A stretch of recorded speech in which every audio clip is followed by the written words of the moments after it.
ফিলিস্তিনকে পোড়ানোর জন্য $600 কোটি পাঠালো, স্বাক্ষর করলো বাইডেন। দুদিন পরেই লস এঞ্জেলস বিনোদন নগরী বলা হয়। দুনিয়ার যত নষ্ট কারবার, নারী পুরুষের হুড়াহুড়ি, সব কিছু এই লস এঞ্জেলসেই হয়।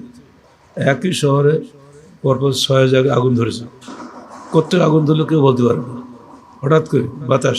ইতিমধ্যে 5 জন নিহত হয়েছে, 1 লাখের উপরে মানুষ বাড়িহারা, ঘর বাড়ি নেই। আপনারা মোবাইলে দেখতে পাবেন কালো কালো আগুন, আসলে তো কালো না, আগুনের লেলিহান শিখা করে সব, যে ঠিক যে ভাষাগুলো কোরআনে আসছে ঠিক ঠিক একেবারে দুনিয়া তালা দেখিয়ে দিল। মানুষ বলছে এগুলো প্রাকৃতিক দুর্যোগ, তা মনে করে এটা আমরাই করছি, আমাদের ভুল। একবার চিন্তা করে না যে ফিলিস্তিনের নিরীহ মানুষগুলোকে পোড়ানোর জন্য আমি কালকে $600 কোটি প্যাকেজ পাঠালাম, তার বিনিময়ে যে বাড়তি আল্লাহর পক্ষ থেকে গজব হয়েছে, এটা তারা বিশ্বাস করে না।